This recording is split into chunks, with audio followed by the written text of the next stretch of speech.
Após meses de preparação e anúncios públicos, a Ucrânia finalmente iniciou sua tão esperada ofensiva, e muito por pressão dos ocidentais, né, que enviam quantias significativas de dinheiro e equipamentos.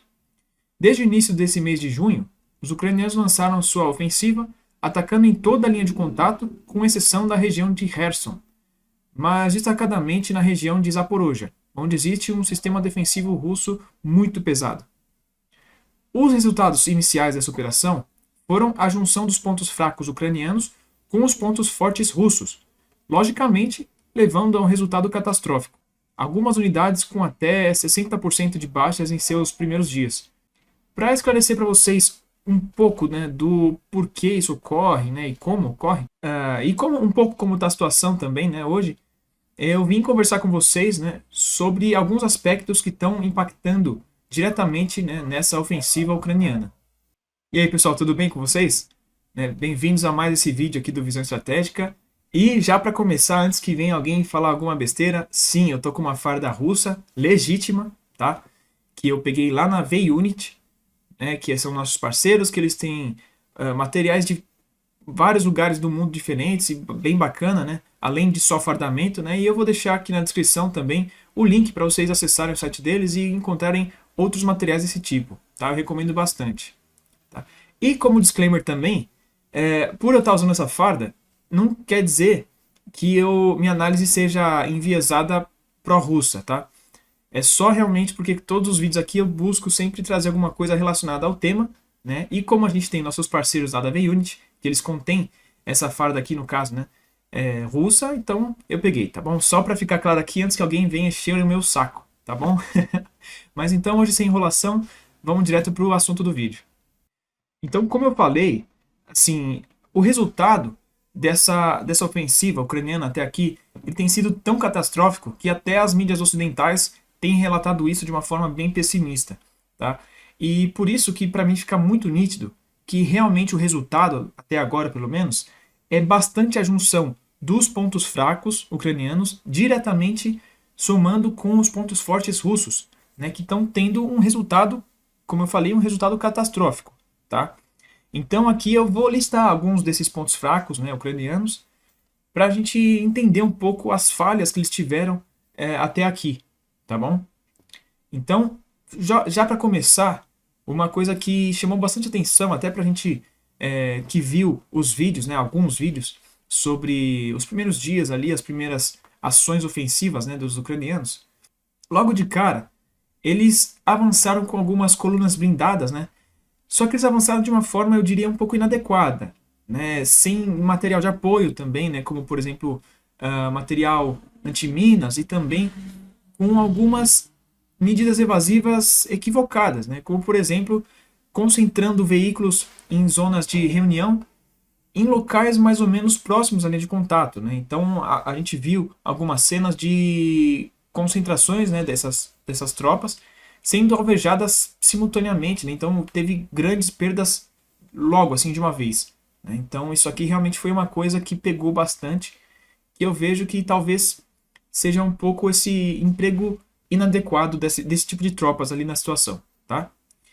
Parte disso também se deve ao treinamento que eles receberam da OTAN, né, que é, eu diria, incompatível com a realidade ali do conflito ucraniano, né, especialmente lá na região de Zaporozhye. Porque a doutrina da OTAN ela foi muito baseada nas experiências de conflitos assimétricos e das coalizões que eles usaram para enfrentar países muito inferiores e insurgências, né? Isso com a superioridade que eles tinham, né? É uma situação praticamente oposta da Ucrânia, né? Então isso também tem bastante a ver.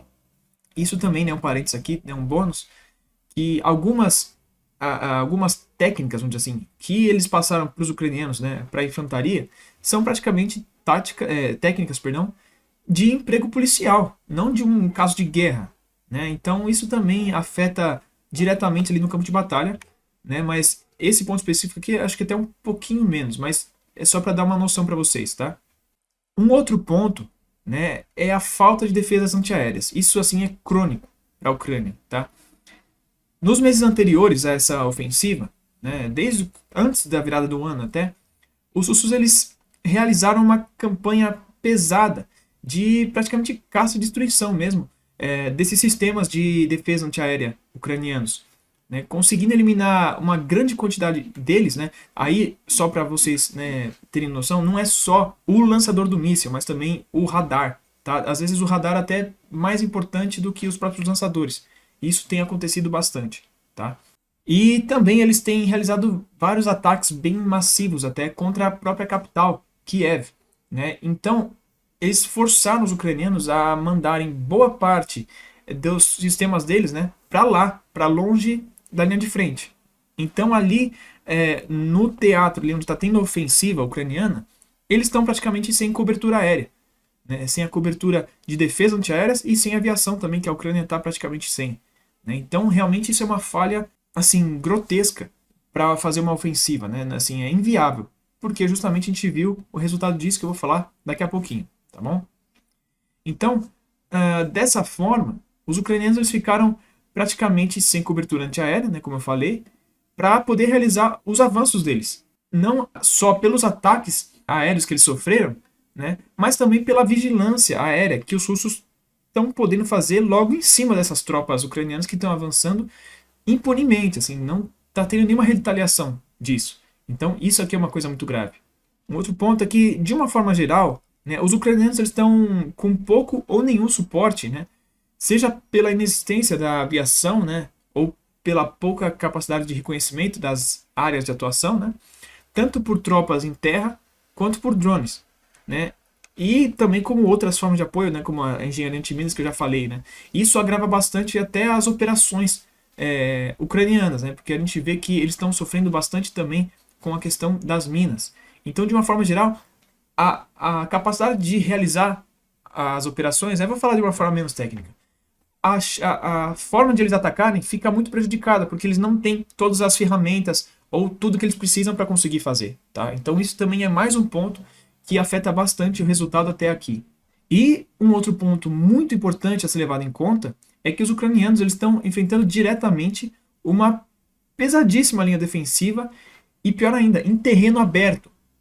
Tá? A região de Zaporozhia ela é praticamente, né, uma planície e ela não tem muitas vegetações, assim, pelo menos grandes, né, que torna um local horrível para realizar avanços, né, porque não tem obstáculos para impedir a visão inimiga, né, ou também não tem obstáculos para propiciar uma defesa, né, para cobertura mesmo das tropas. Né.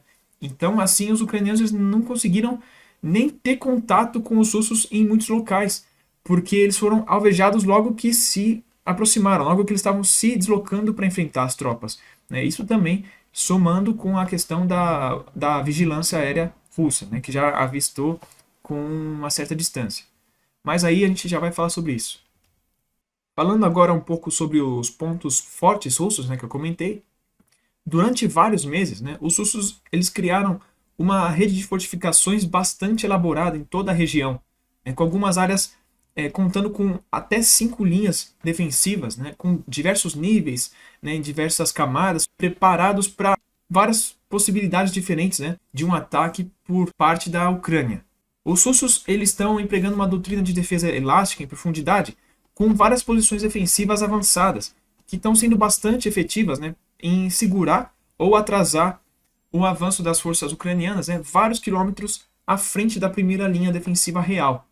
Né, em algumas áreas, defesas bem estabelecidas deles, né, estão em terreno elevado, né, o que aumenta muito a capacidade defensiva russa, né, e também a zona de controle que eles exercem, né, porque eles conseguem ter uma visão bem privilegiada, né, com alcance também. O sistema defensivo russo ele foi desenvolvido para retardar, né, desarticular e canalizar as forças ucranianas para, vamos dizer assim, zonas de matança, né, onde tem ali vários campos minados, com capacidade de fogo cruzado também das suas forças e várias outras coisas, né, para maximizar justamente as baixas ucranianas. Então, como eu comentei ali, né, que os ucranianos eles têm sofrido muito, né, com vários tipos diferentes de bombardeio por parte dos russos, né, mas também com os campos minados, né, porque justamente eles estão sendo direcionados a avançar por esses campos minados. Né, e sem a capacidade antiminas e de detecção desses campos minados, né, os ucranianos têm realmente sofrido bastante com isso.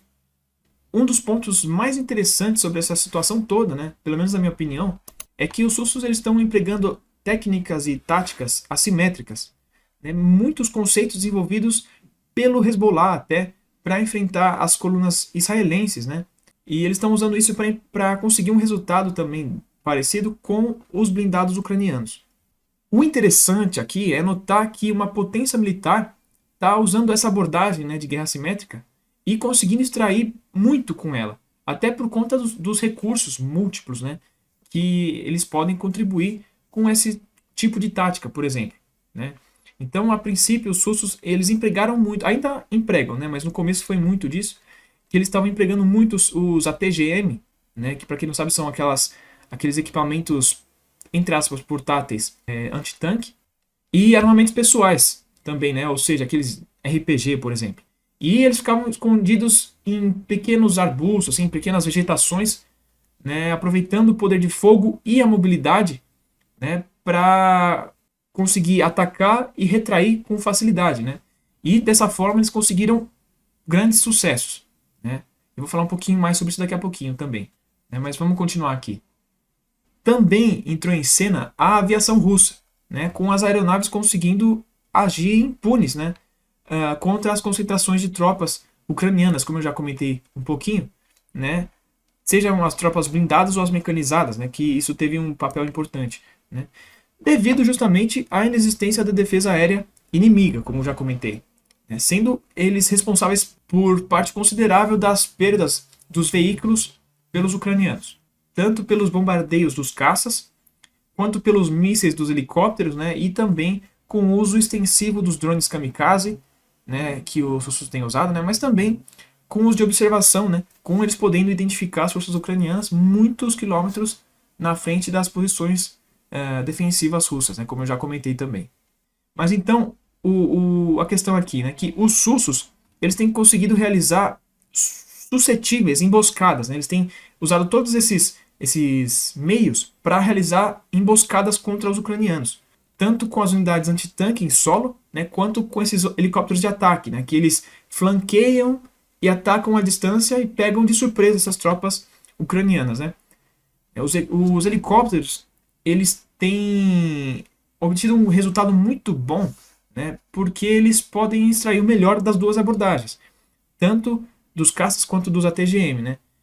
E eles têm conseguido impor umas baixas bem pesadas para os ucranianos por conta disso, né? Porque eles conseguem chegar rápido à distância, ou seja, os ucranianos às vezes não conseguem nem perceber que estão sendo alvejados e podem sair logo, né? Então fica bem difícil para os ucranianos conseguirem alguma contramedida contra esses helicópteros, por exemplo.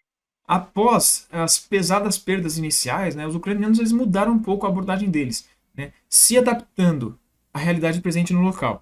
Então eles passaram a empregar a infantaria, né, mais para atacar mais adequadamente as posições defensivas, né, com destaque para o emprego de tropas melhores desde a última semana, né, obtendo um resultado melhor do que o anterior com os blindados. Também empregaram a artilharia, né, para dar uma amaciada, vamos dizer assim, né, nas defesas antes da chegada da infantaria, né. Só que aí o problema é que a artilharia ucraniana também foi bastante afetada depois, né, pelos ataques aéreos, né. Obviamente eles começaram a ser bastante procurados pela defesa russa. Os ucranianos eles passaram a empregar algumas táticas de infiltração, né, com pequenas frações de tropa, né. Isso eles conseguiram obter muitos resultados bem positivos, né, bem mais do que antes. Então eles avançavam nessas pequenas unidades, conseguiam se filtrar e cercar algumas posições russas. E com isso eles forçavam os russos a recuar de algumas posições. Então assim eles têm conseguido alguns avanços. Eles têm conseguido ainda mais sucesso, né, eles têm conseguido se sobressair mais aos russos, né, especialmente à noite, né. Isso por conta da superioridade que eles têm em equipamentos de visão noturna, tá? Especialmente porque eles receberam em grande quantidade do Ocidente e porque os russos, parece que isso é uma lacuna que eles têm nos equipamentos deles, de infantaria principalmente, que poucos equipamentos desses são distribuídos. Mas é importante ressaltar uma coisa aqui.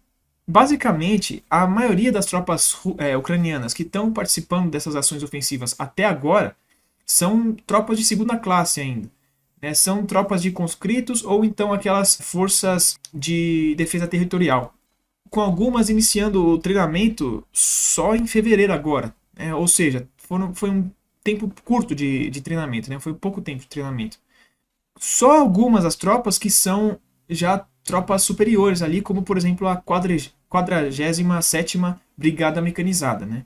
Até unidades de fuzileiros navais participaram de alguns ataques, né? Realizando ações por áreas com rios, por exemplo, né? Abrindo espaço para outras tropas. Com isso, a gente pode entender que essas tropas elas estão servindo para abrir o caminho para a segunda onda de ataque, né, de tropas ucranianas, com tropas melhores, na verdade. Né? Observando então a capacidade de defesa russa, né, localizando campos minados, identificando onde estão as posições defensivas, né, russas, por exemplo, tocas de metralhadora, posições de ATGM, por exemplo, né? E isso é importante a gente lembrar também que existe uma concentração de forças de elite, né, na reserva dessa ofensiva, que é chamada pelos russos de Grupo Tático Marrom. Diferentemente dos frontes em Kherson e Bakhmut, né, anteriormente, os russos eles não estão deixando os ucranianos com os ganhos territoriais deles. Né? Muitas vezes eles faziam isso até para atrair os ucranianos para uma zona e bombardear assim pesadamente. Né? Agora em Zaporozhye eles estão lançando contra-ataques imediatos logo depois que os ucranianos conquistam uma posição. Né? Isso está intensificando bastante, né, os combates e também dessa forma está dificultando bastante o avanço ucraniano, né? Está retardando bastante e realmente criando um obstáculo muito forte. Ilustrando isso, a gente pode ver, né, várias das cidades onde estão ocorrendo os combates, né, elas trocarem de mãos várias vezes, né, até às vezes no mesmo dia. Né? Em parte, é por isso também que as forças ucranianas elas ainda não atingiram a primeira linha de defesa russa. E também, com esses contra-ataques e a retomada das posições, os russos eles também estão impedindo que os ucranianos recuperem muitos dos seus equipamentos, né?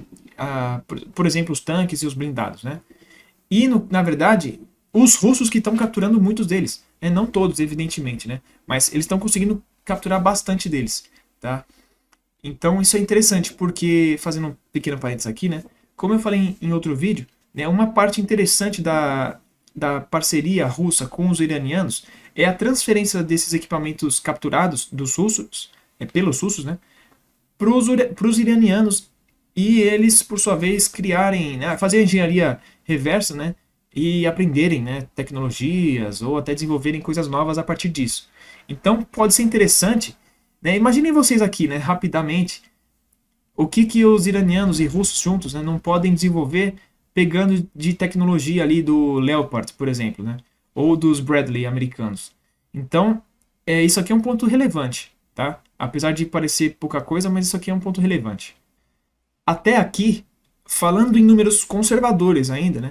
Ao menos 200 de veículos e alguns milhares de soldados ucranianos já foram neutralizados, vamos dizer assim, né, pelos russos. Né? O problema é que realmente, de qualquer forma, os ucranianos conseguiram poucos ganhos em quilometragem, né, na linha de frente, né, com as forças ucranianas ainda bem distantes da primeira linha defensiva, como eu já falei. Então, dessa forma, os custos desses ganhos estão absurdos. Né? Se não houver alguma mudança, não se sabe se os recursos ucranianos vão acabar, né, ou se as condições ucranianas, né, vão se agravar de tal modo que os russos possam lançar uma contraofensiva por parte deles, né, e que sim, aí poderia ser um risco bastante alto para a Ucrânia. Né? De qualquer forma, na situação atual, os ucranianos eles não poderiam de forma alguma ter iniciado essa operação. Né? E as taxas de perdas comprovam isso, né? Por melhores que sejam os combatentes ucranianos. Tá?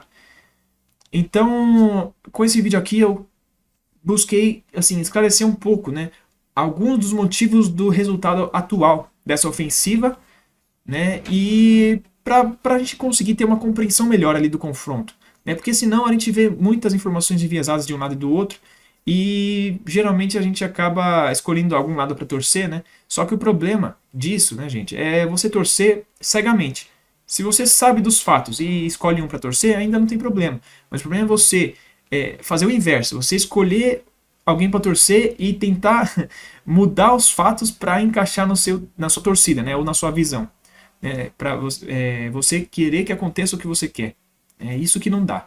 Então, esses vídeos que eu faço aqui, eles são justamente para você ter um esclarecimento, ter um entendimento mais profundo, para você ter a sua compreensão, né?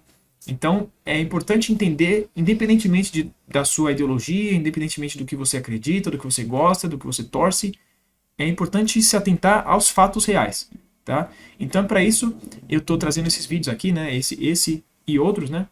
Então, esse aqui foi só mais um deles e espero que você tenha gostado deles, tá? Então, já caminhando para o final aqui, espero que vocês tenham gostado desse vídeo, né? Dessas informações, né? Mais uma vez falando que você não precisa concordar com tudo, mas pelo menos traga informações concretas aqui para discutir, né? E de forma respeitosa, claro. Então, se você gosta desses assuntos aqui estratégicos, militares, de relações internacionais como um todo, né, de geopolítica, eu convido a você, se já não for inscrito, a se inscrever aqui no canal e ativar o sininho para não perder nenhum vídeo, né? Se você gostou do vídeo, deixar o like, que é muito importante, né, para o YouTube entender que é um conteúdo bom e mostrar para mais pessoas os vídeos, né? Qualquer informação extra, qualquer crítica e sugestão, fica à vontade para colocar aqui nos comentários, por favor. E compartilhe esse vídeo e os outros também, né, com seus amigos, com sua família, com quem você sabe que gosta desses assuntos, ou com quem você sabe que pode aprender alguma coisa ou agregar de alguma forma, né, o conhecimento. Tá? Isso é muito importante e é o grande intuito aqui do canal, na verdade, né? Porque até hoje eu não tenho muitos retornos financeiros, então não tem por que eu me preocupar com isso. A ideia realmente é a difusão de informação de qualidade para a nossa sociedade, né, e de uma forma ajudar na melhoria dela, né, ajudar a ser uma sociedade com uma compreensão melhor, mais madura, vamos dizer assim, para esses assuntos de defesa. Porque apesar de, felizmente, esses assuntos estarem cada vez mais popularizados, né, cada vez mais pessoas estarem interessadas e procurando saber, ainda é muito complicado aqui no Brasil o acesso a coisas de qualidade, né, porque tem muitos pilantras aí, na verdade, e até famosos, até com até muito conhecidos, né? Então, até atrapalha um pouco o crescimento de canais menores como esse aqui. Então, é por isso que é tão importante a ajuda de vocês com o canal, né, dessas formas que eu comentei, tá bom? Então, eu já falei bastante por aqui. Espero vocês no próximo vídeo e até mais, pessoal.